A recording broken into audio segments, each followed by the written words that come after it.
નમસ્કાર મિત્રો, હું રાજેશ ભાસ્કર આપ સૌનું યુટ્યુબમાં આપણી આ ચેનલ પર સ્વાગત કરું છું.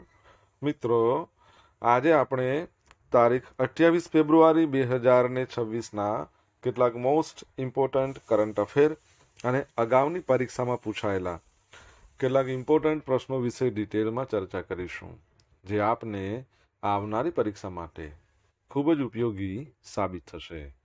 તો મિત્રો, આપ આ ચર્ચા સાથે જોડાઈ રહેજો અને વિડીયોને પહેલેથી લઈને છેલ્લે સુધી પૂરેપૂરો જોવાનો આગ્રહ રાખજો. તો ચલો મિત્રો, શરૂ કરીએ. શરૂઆત કરતાં પહેલાં જણાવી દઉં કે જો તમારે આપણી આ યુટ્યુબ ચેનલને સબસ્ક્રાઈબ કરવાનું બાકી હોય તો ચેનલને સબસ્ક્રાઈબ કરજો, નોટિફિકેશન બેલ આઇકોનને પ્રેસ કરીને. અને જો તમને વિડીયો પસંદ આવે તો વિડીયોને લાઈક કરજો, પરંતુ તમારા મિત્રો જોડે આ વિડીયોની લિંકને શેર કરવાનું ના ભૂલતા. તમારા જેટલા પણ મિત્રો જેઓ કોમ્પિટિટિવ એક્ઝામની તૈયારી કરી રહ્યા છે એ બધા મિત્રો જોડે આ વિડીયોની લિંકને અત્યારે જ શેર કરી દો, તમે જે તે સોશિયલ મીડિયા એપ્લિકેશન વાપરતા હો એમાં. ચલો તો શરૂઆત કરીએ. સૌપ્રથમ જોઈશું અગાઉની પરીક્ષામાં પૂછાયેલા બંધારણના પ્રશ્નો, જેના જવાબો તમારે મને કમેન્ટ બોક્સમાં લખીને જણાવવાના છે.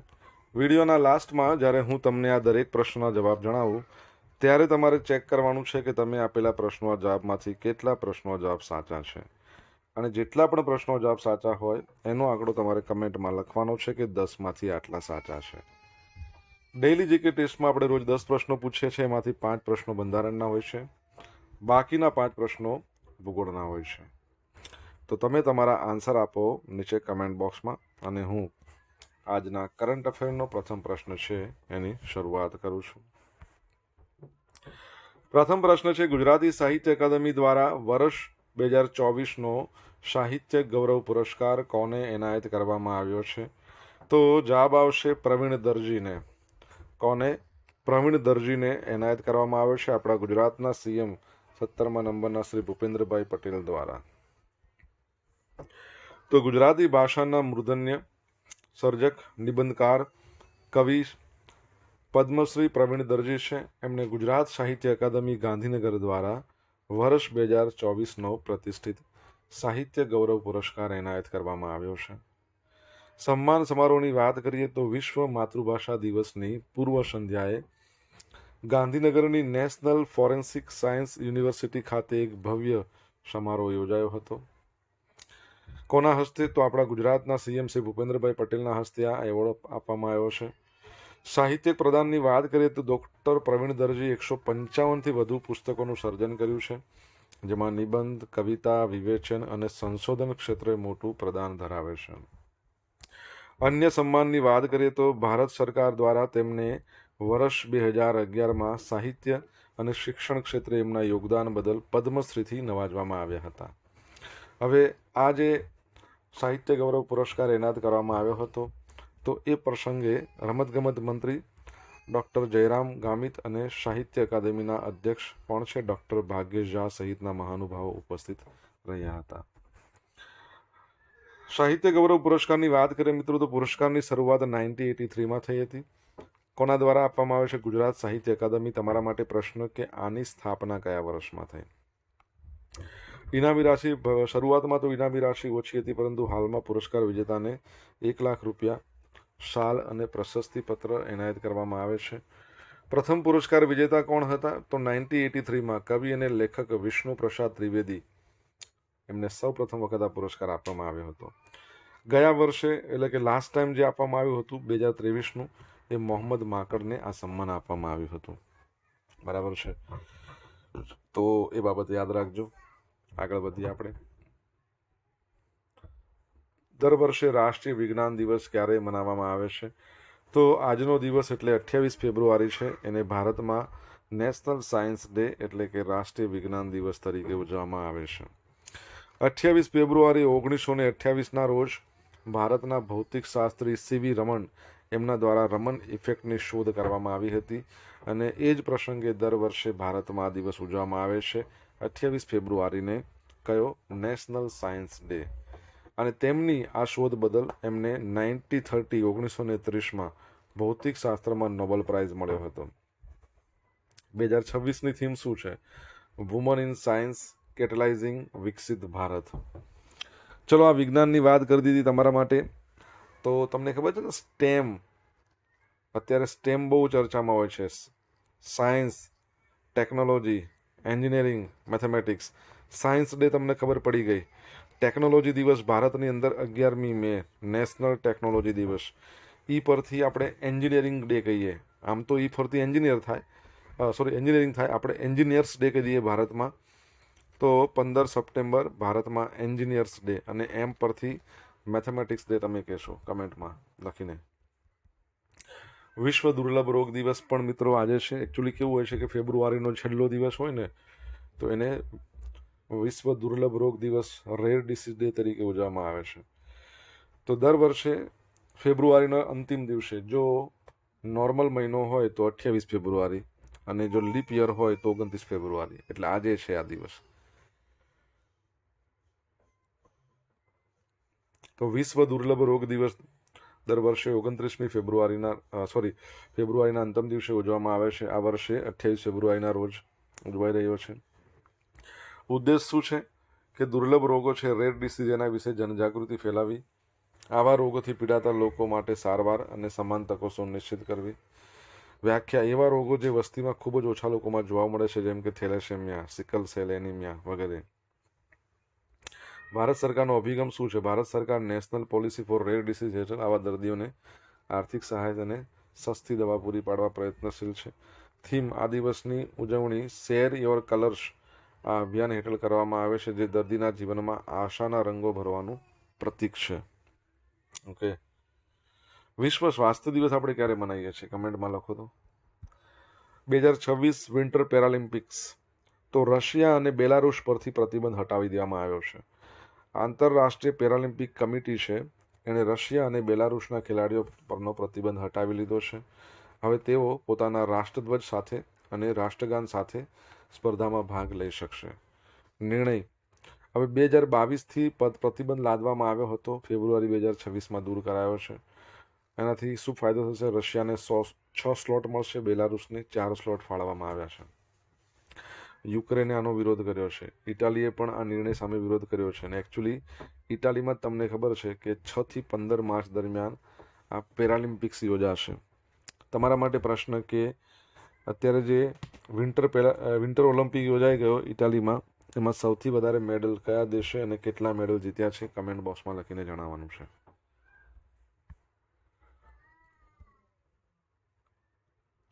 મિત્રો, વિડીયો પસંદ આવ્યો તો વિડીયોને લાઇક કરો, તમારા મિત્રો જોડે વિડીયોની લિંકને શેર કરો. આપણી બંને યુટ્યુબ ચેનલ રાજેશ ભાસ્કર 2ને સબસ્ક્રાઈબ કરો. નોટિફિકેશન બેલ આઇકોનને પ્રેસ કરીને જો તમારે ડેલી કરંટ અફેરની પીડીએફ જોઈતી હોય તો આપણી ટેલિગ્રામ ચેનલને જોઈન કરો. અહીંયા તમને ડેલી કરંટ અફેરની પીડીએફ તો મળવાની જ છે, સાથે પોલ્સ પણ રમવા મળશે. પીએમ મોદીને grand collar of the state of Palestine સન્માન કયા વર્ષમાં મળ્યું હતું? તો 2018માં. તો આ વર્ષે એમને ઇઝરાયલ છે એના દ્વારા પણ એમને સન્માન આપવામાં આવ્યું છે. તો ઇઝરાયલ અને પેલેસ્ટાઇન આ બંને દેશોના સન્માન મેળવનાર વિશ્વના પ્રથમ નેતા બની ગયા છે એમણે. તો વડાપ્રધાન નરેન્દ્ર મોદીને પશ્ચિમ એશિયામાં ભારતની સંતુલિત અને વ્યૂહાત્મક રાજદ્વારી નીતિના ભાગરૂપે ઇઝરાયલ અને પેલેસ્ટાઇન બંને દેશો દ્વારા સન્માનિત થનારા પ્રથમ વૈશ્વિક નેતા બન્યા છે.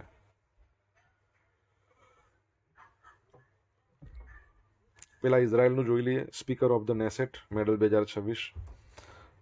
25 ફેબ્રુઆરી 2026ના રોજ આ સન્માન એનાયત કરવામાં આવ્યું. પીએમ મોદી ઇઝરાયલની સંસદ નેસેટને આ સર્વોચ્ચ સન્માન મેળવનાર પ્રથમ વૈશ્વિક નેતા બન્યા છે. એમણે પ્રદાન કર્યું છે. અમીર ઓહાના જેઓ ઇઝરાયલની સંસદના સ્પીકર છે. કારણ શું છે? તો ભારત ઇઝરાયલ વ્યૂહાત્મક સંબંધો, સંરક્ષણ, નવીનતા, ટેકનોલોજી, એમાં એમના અસાધારણ યોગદાન બદલ આ મેડલ આપવામાં આવ્યો છે. Grand collar of the state of Palestine 2018માં પીએમ મોદીના એવોર્ડ મળ્યો હતો. વિગત: પેલેસ્ટાઇનનું વિદેશી નેતા માટેનું સર્વોચ્ચ સન્માન છે, પ્રદાન કરતા મહેમૂદ અબ્બાસ પેલેસ્ટાઇનના રાષ્ટ્રપતિ દ્વારા. ટોટલ હવે એમને 30 દેશોના નાગરિક સન્માન મળી ગયા છે.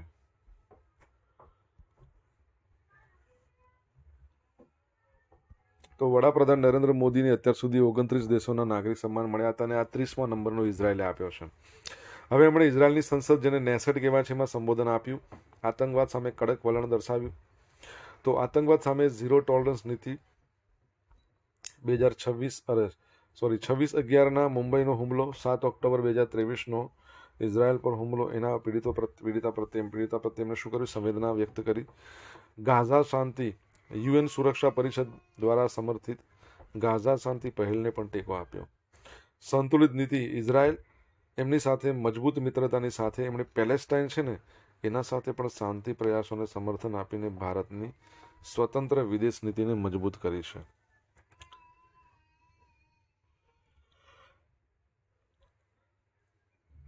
તમને ખબર છે ઇઝરાયલ છે એ પોતાનો સર્વોચ્ચ નાગરિક સન્માન એમાં પણ શાંતિ માટે કોને આપવાનું છે? આપણે ભણ્યા છીએ. કમેન્ટમાં લખો તમને આન્સર આવડે તો. જાપાનના પ્રથમ મહિલા વડાપ્રધાન કોણ છે? તો સનાઈ ટકાઇચી. શા માટે આપણે એમની ચર્ચા કરી રહ્યા છે? તો રિસન્ટલી 8 ફેબ્રુઆરીના રોજ યોજાઈ હતી નીચલા ગૃહની ચૂંટણી જાપાનની સંસદની. એમાં ભવ્ય જીત એમણે મેળવી બાદ સનાઈ ટકાઇચી સત્તાવાર રીતે ફરીથી વડાપ્રધાન તરીકે નિયુક્ત થયા છે. મુખ્ય હાઇલાઇટ્સ અને રાજકીય અસરો. 64 વર્ષના છે ટકાઇચી. જાપાનના પ્રથમ મહિલા વડાપ્રધાન છે. તેમની પાર્ટીનું નામ છે લિબરલ ડેમોક્રેટિક પાર્ટી. 2/3 બહુમતી છે.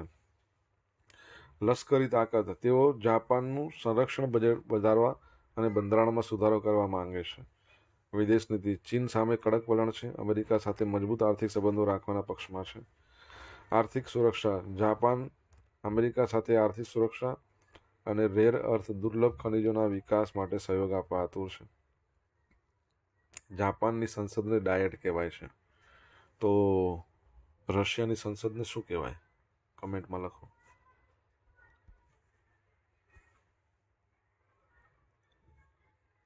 સંયુક્ત દરિયાઈ કવાયત ક્લારી લીપ અથવા કલારી લીપ. તો ભારતીય વાયુસેનાના સધર એર કમાન્ડ છે એના દ્વારા તાજેતરમાં આપણો લક્ષદ્વીપ અને મિનિકોય ટાપુ ત્યાં એક હાઈ ટેમ્પો સંયુક્ત દરિયાઈ કવાયત જેનું નામ છે કલારી લીપ સફળતાપૂર્વક યોજાઈ ગઈ. મુખ્ય પાસાઓ જોઈ લઈએ તેના. તો સહભાગી સંસ્થાઓની વાત કરીએ તો આ કવાયતમાં ભારતીય વાયુસેના, ઇન્ડિયન એરફોર્સ, પછી armed forces special operation division, Indian coast guard એમના વચ્ચે સંકલન સાધવામાં આવ્યું હતું. ઉદ્દેશ, આ ટાપુઓ પર સંયુક્ત આયોજન, ઝડપી દળોનું પ્રક્ષેપણ અને ચોકસાઈપૂર્વકના ઓપરેશનની ક્ષમતા ચકાસવી. સાધનોનો ઉપયોગ, આ કવાયત ડોર્નિયર 228 એરક્રાફ્ટ, પછી જે કોસ્ટગાર્ડ જહાજો, પછી જેમિની બોટ, એ બધાનો ઉપયોગ કરવામાં આવ્યો હતો. વ્યૂહાત્મક મહત્વ, અરબી સમુદ્રની સ્થિત જે લક્ષદ્વીપ અને મિનિકોય ટાપુ છે ને ભારત માટે વ્યૂહાત્મક દ્રષ્ટિએ અત્યંત સંવેદનશીલ છે. તેથી તેમની સુરક્ષા વધારવી એ મુખ્ય હેતુ છે. બરાબર છે. અહીંયા એરફોર્સ પરથી મને યાદ આવે, ઇન્ડિયન એરફોર્સ એના ચીફ અમરપ્રીત સિંહ. બરાબર છે. એરફોર્સ દિવસ ક્યારે મનાવીએ છીએ મને કહો. અને touch the sky with glory એનો મુદ્રાલેખ છે. બરાબર છે. આગળ વધીએ. સોશિયલ મીડિયાના માધ્યમથી મારી સાથે તમે કનેક્ટ રહી શકો છો. ઇન્સ્ટા આઈડી આપણું rajesh.i.bhaskar છે. ફેસબુક આઈડી છે RI ભાસ્કર અને ટેલિગ્રામ ચેનલ છે આપણી રાજેશ ભાસ્કર, જ્યાં તમને ડેલી કરંટ અફેરની PDF મળશે અને પોલ્સ પણ રમવા મળશે. જો ભણવાની મજા આવી હોય તો વિડીયોને લાઇક કરો, તમારા મિત્રો જોડે વિડીયોની લિંકને શેર કરો, ચેનલ સબસ્ક્રાઇબ કરવાની બાકી તો સબસ્ક્રાઇબ કરો, નોટિફિકેશન બેલ આઇકોનને પ્રેસ કરીને. ફેબ્રુઆરી 2026માં નીતિ આયોગના CEO તરીકે કોણે વધારાનો ચાર્જ સંભાળ્યો છે? તો નિધિ છિબ્બર, જેઓને તમે ઇમેજમાં જોઈ શકો છો. તો નિધિ છિબ્બર જેઓ 1994ની બેચના છત્તીસગઢ કેડરના IAS અધિકારી છે. તેમણે નીતિ આયોગના મુખ્ય કાર્યકારી અધિકારી તરીકે વધારાનો હવાલો સંભાળ્યો છે. તેમણે BVR સુબ્રમણ્યમનું સ્થાન લીધું છે. હવે BVR સુબ્રમણ્યમ હતા ને એમના 3 વર્ષનો કાર્યકાળ 24 તારીખે પૂરો થઈ ગયો, 24 ફેબ્રુઆરીએ. અને જે નિધિ છિબ્બર છે ને એ ડેવલપમેન્ટ મોનિટરિંગ એન્ડ ઇવોલ્યુશન ઓફિસના ડાયરેક્ટર જનરલ તરીકે કામ કરી રહ્યા છે, જે નીતિ આયોગ અંતર્ગત આવે છે. અગાઉ CBSEના અધ્યક્ષ તો હતા. હાલમાં તો કોણ છે? રાહુલ સિંહ છે. તેમની નિમણૂક ભારતની પોલિસી થિંક ટેન્કમાં ડેટા આધારિત મૂલ્યાંકન અને દેખરેખને વધુ મજબૂત બનાવશે એવી અપેક્ષા છે. હવે નીતિ આયોગની વાત કરીએ. National Institution for Transforming India, એની સ્થાપના 1 જાન્યુઆરી 2015. અધ્યક્ષના કોણ હોય છે તમારે જણાવવાનું છે. ઉપાધ્યક્ષ તમે અત્યારે જોઈ રહ્યા છો.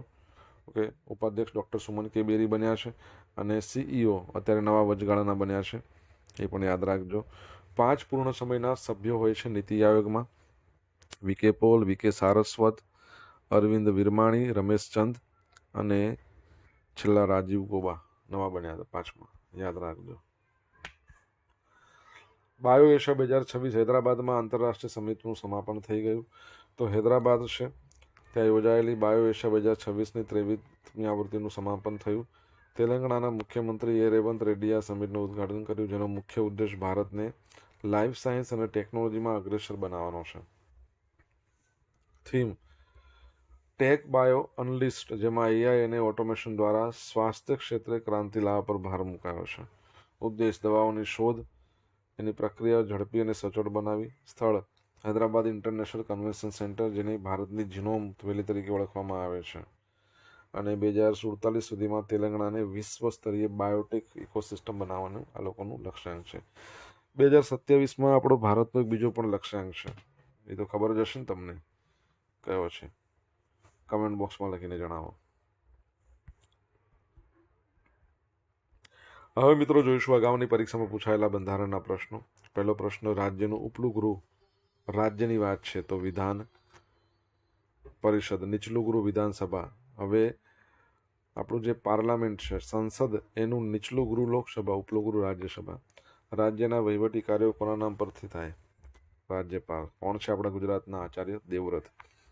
બંધારણ સભાના પ્રમુખ તરીકે કોને ચૂંટવામાં આવ્યા હતા? ડૉક્ટર રાજેન્દ્ર પ્રસાદ. રાજ્યના મુખ્યમંત્રીને શપથ કોણ લેવડાવે? રાજ્યપાલ. રાજ્યમાં મુખ્યમંત્રી બનવા માટે ઓછામાં ઓછી ઉંમર કેટલી જોઈએ? 25 વર્ષ. હવે અગાઉની પરીક્ષામાં પૂછાયેલા ગુજરાતના ભૂગોળના પ્રશ્નો જોઈ લઈએ. પહેલો પ્રશ્ન, દૂરવર્તી શિક્ષણ અને દૂરથી ઉપચાર ઉપરાંત ઇસરો દ્વારા બીજા કયા સામાજિક કાર્યક્રમો હાથ ધરવામાં આવે છે? તો શું આવશે? ગ્રામ સંશોધન કેન્દ્ર. સ્માઇલિંગ બુદ્ધા સાંકેતિક નામ કોને આપવામાં આવ્યું હતું? તો પોખરણ 1નો પરમાણુ પરીક્ષણ. સપ્ટેમ્બર 2004માં મુકાયેલું ભારતનું પ્રથમ સમર્પિત શિક્ષણ ઉપગ્રહનું નામ એડ્યુસેટ. નીચે પૈકી કયું ભારતનું સુપરસોનિક ક્રૂઝ મિસાઇલ છે? બ્રહ્મોસ. યુથેન્સિયા શાના સંદર્ભમાં છે? દયા મૃત્યુ. હવે જોઈશું ગઈકાલે પૂછેલા પ્રશ્નો. જ્યાં પહેલો પ્રશ્ન, ગુજરાતના નવા ચૂંટણી અધિકારી સંદીપ સાંગલે. તાજેતરમાં કયા ગામને જ્ઞાતિમુક્ત ગામ જાહેર કરવામાં આવ્યું? સોંદલા ગામ છે. અહલ્યાનગર ક્યાં આવેલું છે? તો તે આવેલું છે મહારાષ્ટ્રમાં. હવે મિત્રો આજે પૂછેલા પ્રશ્નો જવાબ જોઈ લઈએ. પહેલો પ્રશ્ન એવો હતો કે ગુજરાત સાહિત્ય અકાદમીની સ્થાપના કયા વર્ષમાં થઈ? 1981માં. બીજો પ્રશ્ન, રાષ્ટ્રીય ગણિત દિવસ ભારતમાં ક્યારે મનાવીએ? 22 ડિસેમ્બર. ત્રીજો દિવસ, વિશ્વ સ્વાસ્થ્ય દિવસ ક્યારે મનાવીએ? તો 7 એપ્રિલ. ચોથો દિવસ, ઇઝરાયલ દ્વારા અમેરિકાના પ્રેસિડેન્ટ ડોનાલ્ડ ટ્રમ્પ, એમને સર્વોચ્ચ નાગરિક સન્માન આપવામાં આવશે. 5મા નંબરનો પ્રશ્ન, વિન્ટર ઓલિમ્પિકમાં નોર્વે છે ને, નોર્વેએ ટોટલ 41 મેડલ જીત્યા, બરાબર. અને આ 41માં 18 ગોલ્ડ, 12 સિલ્વર અને 11 બ્રોન્ઝ, બરાબર છે. અહીંયા અમે 16 લખ્યા ને, 18 છે. 18 ગોલ્ડ, 12 સિલ્વર અને 11 બ્રોન્ઝ.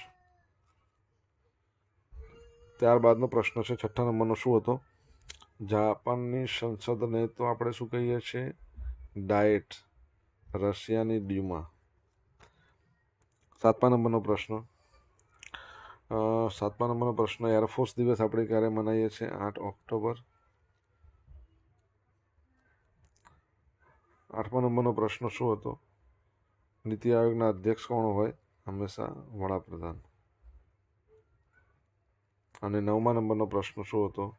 2047નું આપણું વિકસિત ભારતનો લક્ષ્યાંક છે અને સિકલ સેલ એનિમિયા નાબૂદી માટેનો પણ લક્ષ્યાંક છે, યાદ રાખજો.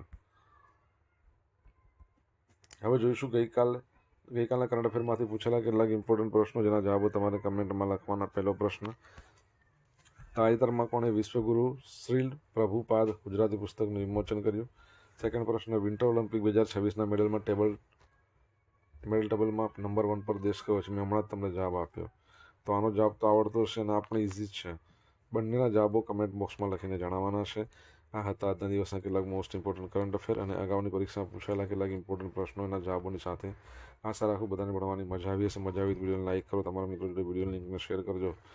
આપણી બંને યુટ્યુબ ચેનલ રાજેશ ભાસ્કર 2ને સબસ્ક્રાઇબ કરવાનું બાકી તો સબસ્ક્રાઇબ કરો, નોટિફિકેશન બેલ આઇકોનને પ્રેસ કરીને. મિત્રો thank you so much for watching this video. Have a nice day. જય હિન્દ, જય ભારત, જય જય ગરવી ગુજરાત.